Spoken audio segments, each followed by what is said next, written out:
em relação ao absurdo que o vice-governador falou.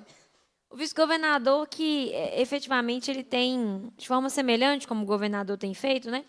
Ele tem apelado para o extremismo para tentar ter visibilidade, porque, efetivamente, quem teve 7 milhões de votos foi o governador e não ele. Então, ele tem apelado para o extremismo numa tentativa de aparecer e, infelizmente, a pessoa estica a corda no absurdo e nos obriga a falar para respondê-lo, porque por muito tempo eu fiquei pensando que não valia a pena responder esses absurdos, mas quando a gente não responde, eles convencem parte da sociedade. E quando a gente responde, a gente tem pelo menos a oportunidade de colocar um contraponto e de mostrar as mentiras que não se sustentam e que estão por trás desse discurso. Então, a última do vice-governador foi dizer que não compete ao secretário de Estado de Cultura e Turismo deliberar sobre o patrimônio da cultura e do turismo. Aí eu fico me perguntando, para que existe secretário, então? Para que existe qualquer secretaria? Porque o ideal, então, seria que o governador demitisse todos os seus secretários, geraria uma boa economia, lembrando que eles tiveram um aumento expressivo, né, de 300%, demita todos e se comporte como o rei Luís XIV. O Estado sou eu, rei sol, decide tudo sozinho, não precisa de secretário, não precisa de deliberação, não precisa de conselho, não precisa escutar ninguém para nada. E é isso que esse povo queria.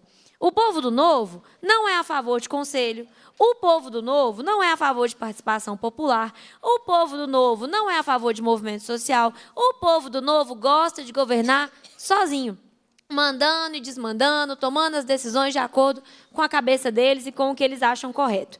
E aí eu achei importante colocar isso, que todos os secretários têm que ser consultados sobre todo o patrimônio que está sobre eles. Quer dizer que eles vão tomar a decisão final? Não, efetivamente a decisão final é do chefe do executivo. Mas eles tinham que ter sido consultados. E eu nunca achei que eu pegaria aqui o microfone para dizer que acho que o secretário de Cultura foi alvo de uma injustiça. Mas cá estou eu fazendo isso. Porque os imóveis da cultura, Cleiton, eles não são tijolo e cimento apenas. Eu não sei se o Zema... nessa pequenez de não saber quem que é a Adélia, por exemplo, e olha que a Adélia está viva, sabe que o Palacete Dantas não é composto só de tijolo e de cimento. Eu não sei se ele sabe que o Palácio das Artes não é composto só de tijolo e de cimento, que os imóveis da cultura não são apenas paredes, não representam apenas isso. O que foi o simbolismo do Palácio da Liberdade ser reaberto nos anos 80 pelo Tancredo? Será que o Zema sabe disso?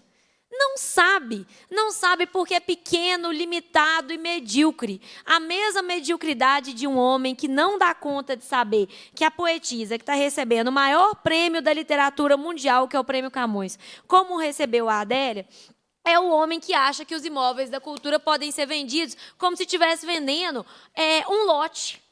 Como se estivesse vendendo um galpão que ele construiu ali para guardar uns negócios de uma obra. Como se fosse a mesma coisa. E não é a mesma coisa. E aí eu entendo que eles estão gritando porque pegou. Porque o povo ficou bravo. Porque o povo foi defender. A gente acabou de receber ali no fundo, veio me cumprimentar, a Elisandra, presidente da APAI lá de Oliveira. O povo da APAI de Oliveira está tendo que vir aqui porque a APAI de Oliveira está à venda, gente. A APAI de Oliveira está à venda. A APAI de Oliveira, que é uma construção linda, histórica, recém-reformada, por emendas de deputados da base e da oposição, inclusive, faz um excelente trabalho. O que é que eles vão dizer para os pais dos meninos com paralisia cerebral se a APAI de Oliveira for vendida? O que é que eles vão falar? Então, assim, é um absurdo, é um desrespeito, e eles estão chiando, e o vice-governador está dando entrevista, e o governador está dando entrevista, e eles estão mostrando os dentes porque pegou mal, porque a população não gostou, porque lá atrás, quando o Pimentel fez, foi ruim, e está sendo ruim de novo. E agora, a Assembleia vai barrar essa situação, porque a gente precisa, inclusive, dar uma resposta. Porque o vice-governador deixou claro que ele está muito confiante, né? Que ele tem os votos aqui na casa para aprovar o que ele quiser. Eu não sei, especialmente em relação a esse projeto dos imóveis, porque é um projeto que teve um desgaste muito grande. E, pelo menos, uma bancada coesa, aguerrida, de luta, que é a bancada do Bloco Democracia e Luta, para poder fazer esse enfrentamento. E aí, outra coisa que eu queria acrescentar, presidente, é que os imóveis não estão no Propag. Isso precisa ser dito e repetido, porque o vice-governador tem efetivamente dito mentiras. E isso é muito feio, porque a gente está falando de um professor, de uma pessoa bem capacitada, de um servidor aqui da casa, uma pessoa que tem uma trajetória. Ele está mentindo. Ele está mentindo. Ele disse que o governo federal está obrigando ele a entregar 20% do valor da dívida, 20 bilhões. Isso acabou de ser publicado nas redes sociais dele. Prefeito, isso não é verdade. O Propag abre para o vice-governador a possibilidade de entregar 0% do valor da dívida, 10% do valor da dívida ou 20% do valor da dívida. É igual quando a gente financia a nossa casa. E quem financiou na tabela SAC paga uma parcela mais alta no início. Quem já financiou casa sabe disso. A primeira parcela é mais alta do que a última parcela, não é? Vai diminuindo com o tempo. O Propag prevê exatamente a mesma coisa, que os aportes maiores sejam feitos no início. E se você quiser um desconto tão grande assim em relação à dívida, inclusive um desconto muito maior do que o regime de recuperação fiscal propunha para os poderes executivos, aporte 10% ou 20%. Isso é uma escolha do Estado. E imóvel não está no Propag como possibilidade. Agora, você quer pagar o Propag, você quer pagar a dívida, entregando a universidade. O governo já falou que não quer. O governo quer dinheiro, o governo não quer folha de pagamento. Você quer pagar Propag com imóvel. O que o governo federal vai fazer com o Palácio das Artes? Vai fechar o Palácio das Artes? Isso é a cara dos M's, não é a cara do Lula. Então, não faz o menor sentido. Vai fechar o Palacete Dantas? Não vai fechar o Palacete Dantas. Vai acabar com a tribo indígena que eles colocaram lá de Buritizeiro? Não vai acabar. Vai acabar com a Pai de Oliveira? Não vai acabar com a Pai de Oliveira. Então, o que a gente vê efetivamente acontecendo é gente que trata imóveis históricos, que são fruto do nosso patrimônio, como se tijolo e cimento fossem, estressados, porque queriam entregar tudo para o governo federal, queria que o governo federal aceitasse tudo mansamente, como se eles aceitassem se fosse o contrário, e não estão conseguindo. E o Matheus está tendo dificuldade com o desgaste político que aconteceu. E no que depender de nós, professor Cleiton, vai continuar acontecendo. Porque Minas Gerais não é qualquer lugar. Minas Gerais tem 60% do patrimônio tombado desse país.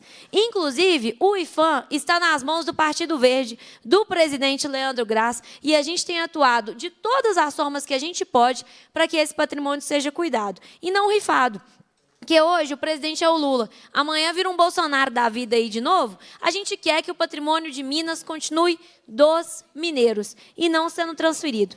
E aí, por último, presidente, que eu acho importante falar, é que a barriga da gente, não dói uma vez só não, sabe? Isso é uma coisa, é um trem que eu aprendi criança. Barriga não dói uma vez só. O governador, o vice-governador, eles estão num tupete muito grande. E falando que não deve satisfação ao secretário de Cultura, que não tem que fazer consulta à sociedade.